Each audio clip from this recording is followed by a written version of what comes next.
Good morning students. Myself Pratibha Poswal, government college Begu.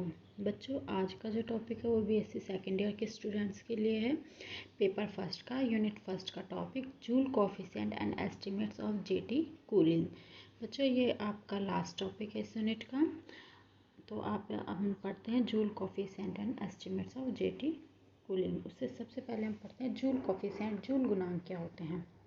बच्चों, हमने joule Thompson प्रयोग एक्सपेरिमेंट में पढ़ा था कि वास्तविक गैसों के अणु हैं जो उनके मध्य क्या लगता है, अंतराण्विक बल कार्य करता है। उसके निष्कर्ष से हमको ये ज्ञात हो गया था कि वास्तविक गैस है, उनके जो अणु हैं उनके मध्य एक बल लगता है जिसको क्या बोलते हैं, अंतराण्विक बल, जिसकी वजह से वो कार्य करता है। तो गैस के मुक्त प्रसार में, जब किसी गैस का मुक्त प्रसार किया जाता है तो उसके इकाई आयतन में प्रसार के संगत ताप में परिवर्तन को ही क्या बोलते हैं, जूल गुणांक कहते हैं। यानी एकांक आयतन में प्रसार में जो ताप में जो परिवर्तन होता है उसको क्या बोलते हैं, जूल गुणांक कहते हैं। और इसे किससे व्यक्त करते हैं, ईटा से व्यक्त करते हैं। यानी कि ईटा इज इक्वल टू होता है delta T upon delta V at constant E. यहाँ पर ई है जो आंतरिक ऊर्जा को व्यक्त कर रहा है। यानी कि एकांक आयतन में ताप में जो परिवर्तन होता है एकांक आयतन में, उसी को क्या बोलते हैं, जूल कोफिशिएंट कहते हैं। ऊष्मागतिकी का प्रथम व द्वितीय नियम से, ऊष्मागतिकी का प्रथम नियम क्या कहता है, d Q is equal to d U plus P d V. ये कहता है। यहाँ पर यू की जगह क्या यूज़ किया गया आंतरिक ऊर्जा के लिए, ई, यानी कि डी क्यू इक्वल टू क्या हो गया, d E plus P d V. ये तो कहता है ऊष्मागतिकी का प्रथम नियम। और ऊष्मागतिकी के थर्मोडायनेमिक्स का जो सेकंड लॉ होता है वो कहता है d Q is equal to T d S. तो अगर हम फर्स्ट और सेकंड लॉज को एक साथ लें तो हम कह सकते हैं d Q is equal to T d S, यानी कि is equal to d E plus P d V. क्योंकि डी क्यू ये भी डी क्यू तो ये भी आपस में क्या होंगे, बराबर होंगे, यानी कि d E plus P d V. तो यानी हम यहाँ से डी ई का मान निकालें तो d E is equal to हो जाएगा टी डी एस माइनस का पी डी वी। यदि टी को कांस्टेंट करके वी के सापेक्ष हम अवकलन करें तो अवकलन करने पर अब हम क्या निकाल रहे हैं, हम जूल कोफिशिएंट का मान निकाल रहे हैं, यानी कि ईटा का मान। ईटा का मान निकालने के लिए हमें किसका मान निकालना, delta T upon delta V at constant E. तो हम जो भी कार्य कर रहे हैं इसका मान निकालने के लिए इसका मान निकाल लेंगे तो हमारे पास जूल कोफिशिएंट का मान आ जाएगा। तो इसलिए हम क्या कहते हैं, इस समीकरण को क्या करेंगे, टी के सापेक्ष टी को कांस्टेंट करके वी के सापेक्ष अवकलन करेंगे। तो हमने टी वी के सापेक्ष अवकलन किया इसका, तो ये हो गया delta E upon delta V at constant T. T को कांस्टेंट रखा है तो इसलिए टी डी एस के साथ करेंगे तो delta S upon delta V at constant T, minus P का डी वी का वी के साथ करेंगे तो 1 हो जाएगा, तो माइनस का पी। मैक्सवेल की इक्वेशन से मैक्सवेल के जो समीकरण है उसके एक समीकरण ये कहती है delta S upon delta V at constant T is equal to delta P upon delta T at constant V. तो उसके अकॉर्डिंगली हम इस delta S upon delta V की जगह क्या पुट करेंगे, delta P upon delta T. तो हमारे पास जो समीकरण प्राप्त होगी वो होगी delta E upon delta V at constant T is equal to T, और ये del S upon del we की जगह क्या पुट करेंगे, delta P upon delta T at constant V और माइनस का पी। ये हो गया आपकी समीकरण नंबर 2। वास्तविक गैसों के रियल गैसों के का जो अवस्था समीकरण है, वान डेर वाल समीकरण, वो क्या होता है, P plus A upon V square into V minus V is equal to R T. तो हम बोल सकते हैं P plus A upon V square, इसको इसके नीचे ले जाएंगे तो हो जाएगा R T upon V minus B. यहाँ से P का मान निकालेंगे, P का मान हमारे पास आ जाएगा R T upon V minus B और minus A upon V square. अब इसका हम अवकलन करेंगे, क्यों कि हमारे पास P का मान तो आ गया, अब हमें एक किसका मान चाहिए, del P upon del T at constant V. तो हमारे पास किसका मान आ जाएगा, del E upon del V at constant T का। तो इसलिए हमें इसका P का किसके साथ, टी के सापेक्ष अवकलन करेंगे V को कांस्टेंट करके। तो delta P upon delta T at constant V is equal to आ जाएगा, टी के सापेक्ष करेंगे तो इसका तो क्या हो जाएगा 1, तो हमारे पास आएगा R अपॉन V माइनस 1, और क्योंकि V कांस्टेंट है तो इसका क्या हो जाएगा 0। तो हमारे पास delta P upon delta T at constant V का मान क्या आएगा, R upon V minus B। P और इसकी वैल्यू ये समीकरण नंबर 2 में पुट करेंगे, तो समीकरण नंबर 2 में पुट करेंगे तो delta E upon delta V at constant ही आएगा, टी यहाँ पर ये है R upon V minus 1 V minus B देखो समीकरण 2 में पुट करते हैं। ये तो delta E upon delta V at constant T, इसकी जगह क्या पुट करेंगे, R upon V minus B. P की जगह भी क्या पुट करेंगे, R upon V minus B और plus A upon V square, जो हमने यहाँ पर मान निकाले थे। ये मान यहाँ पर पुट कर देंगे। तो पुट कर देंगे तो ये इससे तो ये क्या हो जाएगा, कैंसिल हो जाएगा। हमारे पास सिर्फ क्या बचेगा, ए अपॉन वी स्क्वायर, यानी delta E upon delta V at constant T is equal to क्या होएगा, ए अपॉन वी स्क्वायर। तो एक तो हमारे पास यहाँ वैल्यू आ गई। अब हम जानते हैं कि आंतरिक ऊर्जा जो होती है वो आयतन और ताप दोनों का क्या होती है, फलन होती है, यानी कि आंतरिक ऊर्जा आयतन और ताप दोनों पर डिपेंड करती है। तो हम बोल सकते हैं ई इज इक्वल टू है, ई आंतरिक ऊर्जा को व्यक्त किया गया है, E is equal to function होता है वी एंड टी का। तो यानी डी ई क्या होगा, डी ई इसका पार्शियल फंक्शन होगा वी का, जब टी को कांस्टेंट किया जाता है, यानी कि delta E upon delta V at constant T D V, plus T का जब वी को कांस्टेंट किया जाता है, यानी delta E upon delta T at constant V D T. तो मुक्त प्रसार में, क्योंकि मुक्त प्रसार में आंतरिक ऊर्जा क्या रहती है, नियत रहती है। मुक्त प्रसार में आंतरिक ऊर्जा नियत रहती है, यानी कि डी इक्वल टू क्या हो जाएगा, ज़ीरो। तो डी इक्वल टू ज़ीरो हो जाएगा, तो ये इक्वल टू क्या हो जाएगा, डी इक्वल टू ज़ीरो। तो हम इसको उस तरफ ले जाएंगे तो किसका हो जाएगा, माइनस का।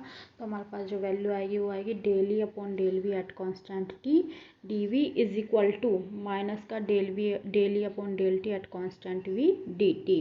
तो यहाँ से हम delta T upon delta V का मान ज्ञात कर लेंगे, यानी इसमें इसका भाग दे देंगे। तो ये हो जाएगा delta V upon delta T is equal to del E upon del V at constant T minus का चिन्ह, और ये इसके नीचे चल जाएगा तो हो जाएगा del E upon del T at constant V.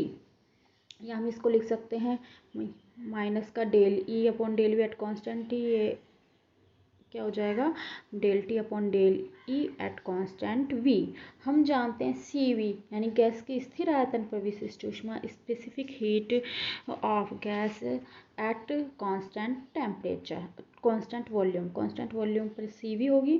तो ये हो जाएगी डेल, इसका मान होता है del E upon del T at constant V. तो यानी कि इसका मान होगा del E upon del T at constant V का सी वी, तो ये हो जाएगा 1 अपॉन सी वी। इसकी अगर हम वैल्यू पुट करेंगे तो हमारे पास जो मान आएगा वो आएगा delta T upon delta V at constant equal to -1 upon C V del E upon del V at constant T. तो हमारे पास आ गया delta T upon del V का मान। तो समीकरण नंबर 1 में इसका मान पुट कर देंगे, इसी का मान निकालना था हमें। तो ईटा इक्वल टू हो जाएगा -1 upon C V del E upon del V at constant T. और समीकरण नंबर 5 से हमने इसका डेल ई अपॉन डेल का मान निकाला था, del E upon del V at constant T का क्या आया था हमारे पास, ए अपॉन वी स्क्वायर। तो ये वैल्यू भी हम पुट कर देंगे, तो हमारे पास आएगा del E upon del V at constant T की वैल्यू क्या रखेंगे, ए अपॉन वी स्क्वायर। तो हमारे पास ईटा का जो मान आएगा वो आएगा -1 upon C V A upon V square, और यही क्या है, जूल कोफिशिएंट है ईटा। तो ईटा का मान क्या आता है, -1 upon C V upon A upon V square. अब यदि जूल कोफिशिएंट यानी ईटा का मान क्या हो, नेगेटिव हो, अगर जिस भी गैस के लिए जूल कोफिशिएंट का मान नेगेटिव होता है तो वो गैस कौन सा प्रभाव दर्शाती है, शीतलन प्रभाव दर्शाती है। और यदि जूल गुणांक ईटा का मान क्या होता है, पॉजिटिव होता है, तो वो गैस क्या दर्शाती है, वो गैस तापन प्रभाव दर्शाती है। तो यानी जूल कोफिशिएंट से हम पता लगा सकते हैं कि कौन सी गैस शीतलन प्रभाव दर्शाएगी और कौन सी तापन प्रभाव दर्शाएगी। अगर हमें उसका विशिष्ट ऊष्मा ए और वी का मान ज्ञात हो तो हम उसके व्यवहार को बता सकते हैं। तो अगर ईटा इक्वल टू नेगेटिव आएगा तो शीतलन प्रभाव, और ईटा इक्वल टू पॉजिटिव आएगा तो तापन प्रभाव।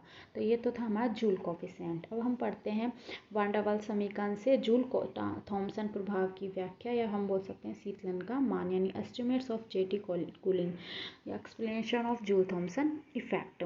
अब बच्चों जैसे कि जब किसी गैस का दाब P1 आयतन क्या हो, V1 हो, तो जब हम गैस का प्रसार करते हैं तो इसका दाब मान लो क्या हो गया, P2, और आयतन क्या हो गया, V2 हो जाता है। तो जूल थॉमसन प्रभाव से इसका ताप में भी परिवर्तन होगा, क्यों, ताप में कमी हो जाती है ज़्यादातर गैसों के लिए, यही तो जूल थॉमसन प्रभाव था। तो ताप T1 से क्या हो जाएगा, T2 हो जाता है। तो गैस द्वारा किया गया कार्य, भारीय कार्य, भार से जो कार्य गैस करती है वो क्या होता है, W1 = P2V2 - P1V1। अब देखो वांडरवाल समीकरण से, वांडरवाल समीकरण में क्या होता है, अंतराणु का आकर्षण बलों के कारण दाब में क्या होती है, कमी भी होती है। इस दाब में कमी होती है और दाब में जो कमी होती है उसको आंतरिक प्रेशर, इंटरनल प्रेशर कहा गया, जिसका मान होता है A/V²। तो हम A/V² यानी कि एक दाब में कमी के लिए जो कार्य होगा वो क्या होगा, V1 to V2 A/V²dV। तो ऐसा है गैस द्वारा किया गया जो आंतरिक कार्य W2 होगा वो क्या होगा, integration of V1 V2 A/V²dV। तो हम इसका इंटीग्रेशन करेंगे V1 V2 A/V² का। तो A तो कांस्टेंट है, 1/V² का करेंगे तो क्या होता है, माइनस का 1/V, V1 से V2। तो अगर हम इसको पहले अपर लिमिट रखेंगे तो क्या आएगी, माइनस का 1/V2 of minus minus plus 1/V1। तो हम इसको क्या लिख सकते हैं, 1/V1 माइनस 1/V2। तो ये हो जाएगा A/V1 माइनस A/V2। और हम जानते हैं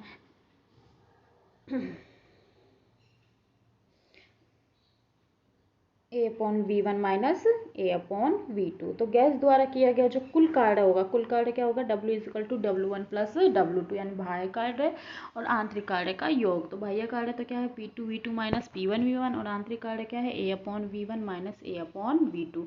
वांडरवाल समीकरण, वांडरवाल समीकरण हमारी क्या कहती है, P plus A/V² V minus V = RT। तो इसको हम खोलेंगे तो क्या आएगा, PV minus PV plus A/V minus AB/V² और =RT। तो AB/V² को हम क्या करेंगे, नगण्य मान लेंगे। नगण्य मान लेंगे तो हमारे पास जो समीकरण प्राप्त होगी वो क्या होगी, PV =RT plus BP minus A/V। तो इस PV का मान हम समीकरण नंबर 1 में पुट करेंगे, यानी समीकरण नंबर 1 में P2V2 की जगह और P1V1 की जगह इसका मान पुट करेंगे। तो पहले हम P2V2 की जगह पुट करेंगे तो हो जाएगा RT2 plus BP2 minus A/V2 minus, फिर P1V1 की जगह पुट करेंगे तो RT1 माइनस है तो minus plus minus BP1 minus minus plus A/V1 और प्लस A/V1 माइनस A/V2 पहले से ही है। तो इस समीकरण में से और इसमें से दोनों में से क्या कॉमन आ जाएगा, R। तो हो जाएगा RT2 minus T1। A/V2 minus A/V2 क्या हो जाएगा, minus 2A/V2। A/V1 plus A/V1 क्या हो जाएगा, 2A/V1। इन दोनों में से क्या कॉमन आ जाएगा, B। तो क्या बचेगा, B माइनस B कॉमन आएगा तो P1 माइनस P2। ये हो गई आपकी समीकरण नंबर 3। आदर्श गैस समीकरण से, आदर्श गैस समीकरण हमारी क्या कहती है, PV =RT। तो यहाँ से अगर हम V का मान निकालें तो क्या हो जाएगा, RT/P। तो इसलिए V1 का मान क्या आएगा, RT1/P1। V2 का मान क्या आएगा, RT2/P2। V1 और V2 का मान इस समीकरण में आप पुट करेंगे तो हमारे पास जो समीकरण प्राप्त होगी वो होगी RT2 minus T1 minus 2A। V2 का मान पुट करेंगे तो क्या हो जाएगी, P2/RT प्लस 2A। V1 का मान पुट करेंगे तो P1/RT और माइनस का B P1 माइनस P2। यदि T1 और T2 में यानी कि टेम्परेचर में परिवर्तन बहुत कम होता है तो हम इसको DT से व्यक्त कर सकते हैं, T1 माइनस T2 को। और हम T1 और T2 का मान क्या रख सकते हैं, T। तो हो जाएगा माइनस का R, यहाँ पर से हम माइनस कॉमन ले लेंगे तो माइनस बाहर आ जाएगा और अंदर क्या हो जाएगा, T1 माइनस T2। तो हो जाएगा minus R T1 minus T2 plus, अब क्योंकि T1 और T2 की जगह क्या यहाँ भी T रखा है और यहाँ भी T, तो इन दोनों में से क्या कॉमन आ जाएगा, 2A/RT। तो 2A/RT कॉमन आ जाएगा तो अंदर क्या बचेगा, P1 माइनस P2 और माइनस का B P1 minus P2। T1 minus T2 की जगह क्या पुट करेंगे, DT। तो हो जाएगा माइनस का R DT प्लस, इन दोनों समीकरणों में से भी क्या कॉमन आ जाएगा, P1 माइनस P2। तो P1 माइनस P2 आ जाएगा तो यहाँ पर क्या बचेगा, 2A/RT minus B P1 minus P2। तो हम इसको पहले लिख लें तो ये हमारे पास W आ जाएगा, P1 minus P2 2A/RT minus B और माइनस का R DT। तो ये हमारे पास W का मान आ जाएगा। तो गैस इस कार्य के लिए जो आवश्यक ऊर्जा है वो किससे लेती है, गतिज ऊर्जा। क्योंकि कार्य है तो कार्य के लिए कहीं ना कहीं से ऊर्जा आवश्यक होनी चाहिए, क्योंकि मुक्त प्रसार में आंतरिक ऊर्जा में तो क्या होती है, शून्य होती है। तो इसलिए गैस जो यहाँ पर जो कार्य के लिए आवश्यक ऊर्जा लेते हैं वो किससे लेती है, गतिज ऊर्जा से लेती है। तो यदि विशिष्ट आयतन पर गैस की जो विशिष्ट ऊष्मा स्पेसिफिक हीट है CV वो गतिज ऊर्जा से ली गई ऊर्जा है, तो यानी उस पर किया गया जो कार्य होगा, कार्य क्या होगा, CVdT, यानी कि CVdT इज इक्वल टू क्या होगा, यानी कि ये जो कार्य किया गया है गैस के द्वारा ये किससे किया गया है, गतिज ऊर्जा से, यानी कि CVdT से कार्य किया गया है। तो इसके क्या होगा, बराबर होगा। तो यानी कि हमारे पास प्राप्त होगा CVdT is equal to P1 minus P2 2A/RT minus B minus RdT। इसको इस तरफ ले जाएंगे तो ये जाएगा CVdT plus RdT is equal to P1 minus P2 2A/RT minus B। दोनों में से TT कॉमन आ जाएगा तो ये बचेगा CV plus RdT is equal to P1 minus P2 2A/RT minus B। CP minus CV Mayer के नियम से CP minus CV is equal to क्या होता है, R। तो यहाँ से हम CP का मान निकालेंगे तो CP इक्वल टू क्या हो जाएगा, CV प्लस R। तो यहाँ पर CV प्लस R की जगह हम क्या पुट कर सकते हैं, CP। तो यहाँ पर CP पुट करेंगे तो हमारे पास जो इक्वेशन आएगी वो आएगी CPdT is equal to P1 minus P2 2A/RT minus B। या हम बोल सकते हैं DT इज इक्वल टू ये CP यहाँ नीचे आ जाएगा P1 minus P2 upon CP 2A/RT minus B। यहाँ से हमारे पास जो समीकरण प्राप्त होती है वो ये प्राप्त होती है DT is equal to P1 minus P2 CP 2A/RT minus B। तो यदि 2A/RT का मान B से क्या हो, अधिक हो, तो क्योंकि इसका मान अधिक होगा तो DT क्या होगा, पॉजिटिव होगा। यानी यदि 2A/RT का मान B से अधिक हो तो DT पॉजिटिव होगा, अर्थात शीतलन प्रभाव क्या होगा, कूलिंग इफेक्ट होगा। कूलिंग होगी क्यों, क्योंकि T1 माइनस T2 है DT, तो यानी कि इसका मतलब है T2 का मान कम हुआ है, तभी ये वैल्यू क्या रहेगी, पॉजिटिव रहेगी। यानी कि अर्थात ये क्या दर्शाएगा, शीतलन प्रभाव यानी कूलिंग इफेक्ट दर्शाएगा। लेकिन यदि 2A/RT का मान कम रहता है B से तो DT क्या रहेगा, नेगेटिव। इसका मतलब T2 का मान बढ़ गया है, तो T2 का मान बढ़ने का मतलब क्या रहेगा, हीटिंग इफेक्ट, तो ये हीटिंग इफेक्ट दर्शाएगा। लेकिन यदि 2A/RT बराबर है B के तो DT बराबर क्या होगा, 0, अर्थात ताप में कोई भी परिवर्तन नहीं हुआ, ना तो वो कूलिंग इफेक्ट दर्शाएगा और ना ही वो हीटिंग इफेक्ट दर्शाएगा। तो व्युत्क्रम ताप टेम्परेचर ऑफ इन्वर्जन ये हम पहले भी पढ़ चुके हैं। तो यानी कि जिस ताप पर जूल थॉम्सन प्रभाव में ताप परिवर्तन क्या होता है, शून्य होता है, तो उस ताप को क्या बोलते हैं, व्युत्क्रम ताप कहते हैं। तो व्युत्क्रम ताप का जो मान होगा TI वो क्या होगा, 2A/RB। यहाँ से T का मान निकालेंगे तो क्या हो जाएगा, 2A/RB। तो यानी कि TI इक्वल टू क्या होता है, 2A/RB। ये इन्वर्जन टेम्परेचर का मान है। और बॉयल ताप का मान हम जानते हैं क्या होता है, TB is equal to A/RB। तो हम वैल्यू पुट करेंगे यहाँ पर A/RB की जगह क्या हो जाएगा, TB। तो हम देखते हैं कि हमें जो प्राप्त होता है वो होता है TI is equal to 2TB, यानी कि इन्वर्जन ताप यानी कि व्युत्क्रम ताप बॉयल ताप का दुगना होता है। व्युत्क्रम ताप दुगना होता है जो भी बॉयल टेम्परेचर है उसका। हम जानते हैं TB इज इक्वल टू क्या है, A/RB। और तो TB और TC क्या है, क्रिटिकल टेम्परेचर यानी कि क्रांतिक तापमान। तो क्रांतिक तापमान और बॉयल ताप में हम संबंध पहले पढ़ चुके हैं। तो संबंध क्या होता है, TB is equal to 27/8 TC। तो यहाँ पर वैल्यू अगर हम TB के यहाँ पुट करेंगे तो हमारे पास इन्वर्जन टेम्परेचर और क्रिटिकल टेम्परेचर में जो रिलेशन आता है वो आता है 27/4 TC। तो ये हमारे पास वैल्यूज़ प्राप्त हो गई इन्वर्जन टेम्परेचर की। इन्वर्जन टेम्परेचर होता है 2A/BR। तो उम्मीद करती हूँ बच्चों आप लोगों को समझ में आया होगा joule coefficient and estimates of JT cooling. फिर भी बच्चों कोई प्रॉब्लम हो तो आप व्हाट्सएप के थ्रू पूछ सकते हैं। ये यूनिट आपकी बच्चों आज कंप्लीट हो चुकी है। हम नेक्स्ट टर्म से नेक्स्ट यूनिट स्टार्ट करेंगे। Thank you.